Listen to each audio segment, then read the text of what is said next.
और क्रोधी भी बहुत थे, बात बात पर गालियां बकते और डांटते, इतने क्रोधी थे उनको आंखों से इस समय दिखाई और नहीं दे रहा था। तो इस कारण से वो सुकन्या के प्रति क्रोध का व्यवहार करते, फिर भी बड़ी सावधानी से वे उनकी सेवा करती रहती सुकन्या। वह उनकी मनोवृत्तियों को जान करके उनके अनुसार ही बर्ताव करती थी। धीरे धीरे उसने अपने पतिदेव के क्रोध को शांत कर लिया और उन्हें अपने बस में कर लिया। बोलो द्वारकाधीश भगवान की जय। अरे कस्यचित्त्वस्य कालस्य नासत्यावाश्रमागतो और तौ पूजयित्वा प्रोवाच भयो मेदत्तमीश्वरो। कस्यचित् कालस्य नासत्यावाश्रमागतो तौ पूजयित्वा प्रोवाच भयो मे दत्तमीश्वरो।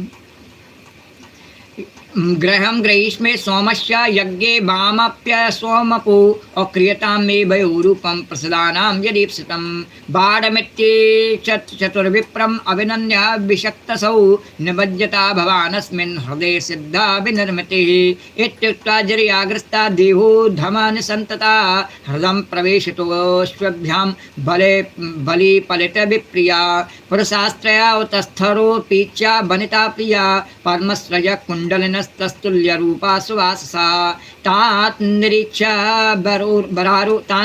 बरारोह स्वरूपवान सूर्यवर्चसा अजानतीं पतिं साध्वी अश्विनो शरणं ययो दर्शयित्वा पतिं तस्ये पतिव्रत्येन तोषितौ और ऋषि मामन्त्र यतुर्भिमानेनात्र विष्टपम् ऋषि मामन्त्र यतुर्भिमानेनात्र विष्टपम्। कुछ समय बीत जाने पर उनके आश्रम पर दोनों अश्विनी कुमार आए। एक बार ऐसे ही पति पत्नी रह रहे थे, वह सुकन्या उनकी सेवा करती रहती और वो अपनी तपस्या में मग्न रहते च्यवन ऋषि। तो एक बार आश्रम पर उनके पास अश्विनी कुमार आए और च्यवन मुनि ने उनका यथोचित सत्कार किया और कहा कि आप दोनों समर्थ हैं, इसलिए मुझे युवावस्था प्रदान कर दीजिए। मेरा इससे विवाह हो गया कन्या से, मैं चाहता हूँ किसी कुछ सुख दे सकूँ, इसलिए मेरा आप ऐसा कीजिए, मुझे युवा बना दीजिए। मेरा रूप एवं अवस्था ऐसी कर दीजिए जिसे युवती स्त्रियां चाहती हूँ। मैं जानता हूँ कि आप लोग सोमपान के अधिकारी नहीं हैं, फिर भी मैं आपको यज्ञ में सोम रस का भाग दूंगा। और अश्विनी कुमारों को लालच क्या दिया, बोले मुझे आप युवा बना दीजिए, बदले में मैं क्या करूँगा। इंद्र अश्विनी कुमारों को अपने बराबर का देवता नहीं मानता, उन्हें सोम रस का भाग नहीं देता, साथ में बैठ करके और उन्हें सोम रस नहीं पीने देता। तो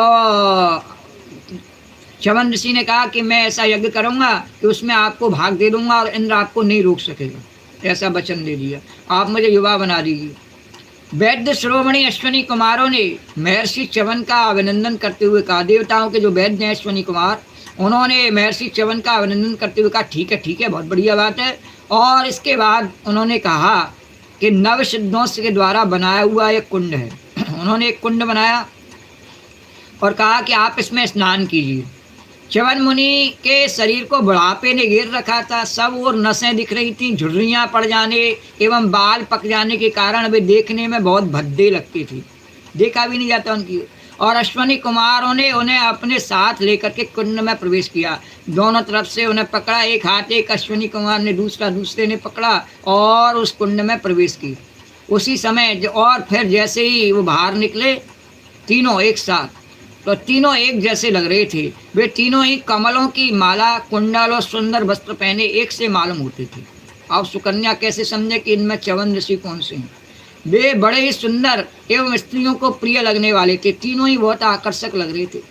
परम साध्वी सुंदरी सुकन्या ने जब देखा कि तीनों ही एक आकृति के तथा सूर्य के समान तेजस्वी हैं, तब अपने पति को न पहचान करके उसने अश्विनी कुमारों की शरण ली।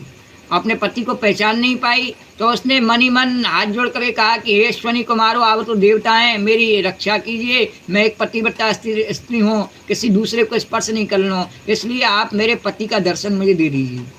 उसके पातिव्रत्य से अश्विनी कुमार बहुत संतुष्ट हुए, उन्हें बहुत अच्छा लगा कि उसकी जो अच्छाई को देख करके सुकन्या की और पतिव्रता धर्म को देख करके उन्होंने उसके पत्नी को बतला दिया। बोले जो बीच में खड़ा है ये तुम्हारा पति है। और फिर च्यवन मुनि से आज्ञा लेकर के विमान के द्वारा वे स्वर्ग को चले गए और अपने विमान में बैठ करके स्वर्ग को चले गए और च्यवन ऋषि को नवयुवक बना गए। और इसी से ज्ञान लेकर के च्यवन ऋषि ने च्यवन प्राश बनाया है, जिसको खा के बूढ़ा जवान हो जाता है, बीमारियां नहीं आती हैं।